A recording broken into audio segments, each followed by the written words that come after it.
Good morning. कसे आहात तुम्ही सगळे? सर्वांना भोगीच्या खूप शुभेच्छा. तर आज आपण करूया भोगीची भाजी आणि भाकरी. तर हे 2 पार्टमध्ये मी भाजी निवडून स्वच्छ धुवून ठेवली होती. तर एका पार्टमध्ये दाणे आहेत आणि दुसऱ्या पार्टमध्ये फ्लॉवर, वाटाणा वगैरे ते सगळं आहे, ते मी तुम्हाला सांगेनच. तर फोडणीसाठी तेल घेतलं आहे. तेलामध्ये जिरं, कढीपत्ता आणि लसूण ठेचलेला घातला आहे. लसूण व्यवस्थितपणे परतून घ्यायचं आहे. 2 बारीक चिरलेले कांदे आपल्याला तेलात छान परतून घ्यायचे आहेत. 2 बारीक चिरलेले टोमॅटो आपल्याला व्यवस्थितपणे तेल सुटेपर्यंत तेलात परतून घ्यायचे आहेत. चवीनुसार मीठ घालायचं आहे. आम्ही एक यूट्यूबर आहे स्नेहा घरत म्हणून, त्यांच्याकडून आम्ही एक मसाला घेतला होता, आगरी कोळी मसाला. तो मसाला आणि हळद घातलेला आहे. सोबतच फ्लॉवर, बटाटा, गाजर आणि वांगी ह्याचे बारीक तुकडे करून ह्या भाजीमध्ये वापरले आहेत. दाण्यांमध्ये मी हिरवे चणे घेतले आहेत, पावटा घेतला आहे, वाटाणा घेतला आहे, घेवडा घेतला आहे, हे सगळं वापरलं आहे.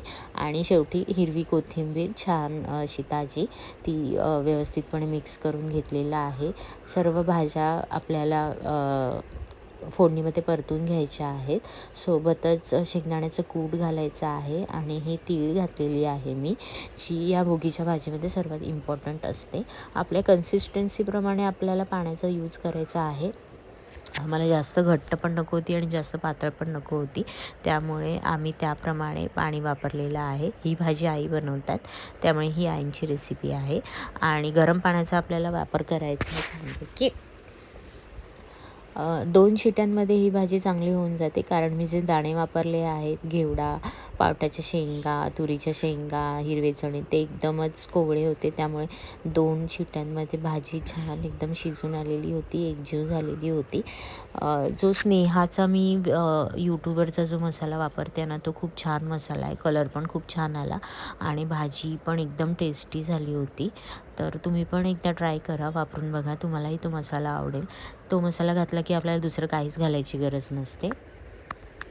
बाजरीची भाकरी करायची आहे, त्यामुळे मी परातीमध्ये बाजरीची भाकरी करायला घेतली आहे. मीठ घालून बाजरीचं पीठ घेतलं आहे, व्यवस्थित मळून घेतलं आहे. पहिली भाकरी देवासाठी मी करते आहे, तर छोटीशी भाकरी थापून घेतली आहे. त्यावर छान असे तीळ पेरून घेतले आहेत मी, आणि तीळ ज्या बाजूला असतील ना, ती बाजू आपल्याला खाली घ्यायची आहे तव्यावर, आणि दुसऱ्या बाजूला पाणी लावून ही बाजरीची भाकरी आपल्याला छानपैकी भाजून घ्यायची आहे. माझी भाकरी करून झाली, भाजी करून झाली आणि आम्ही छान देवाला नैवेद्य दाखवलं. भोगीच्या परत एकदा सर्वांना खूप शुभेच्छा. उद्या मकर संक्रांती आहे. मकर संक्रांतीच्या पण सर्वांना खूप शुभेच्छा. तिळगुळ घ्या, गोड बोला. आज कोणी घरी बाजरीची भाजी आणि भाकरी केली ते मला कमेंटमध्ये नक्की सांगा. तुम्ही बाजरीची भाकरी आणि भोगीची भाजी कशी करता हेही मला सांगा.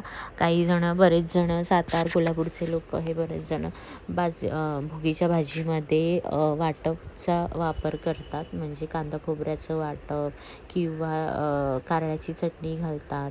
तर तशी करून पण भाजी छान होते खूप. आम्ही अशी बनवतो, सिंपल, साधी, सोपी. आणि भाजी भाकरी झाल्यावर आम्ही असं देवाला छान नैवेद्य दाखवला आहे. तर पुन्हा एकदा तुम्हाला भोगीच्या खूप शुभेच्छा. तिळगुळ घ्या, गोड बोला, आमच्याशी कधी भांडू नका. बाय.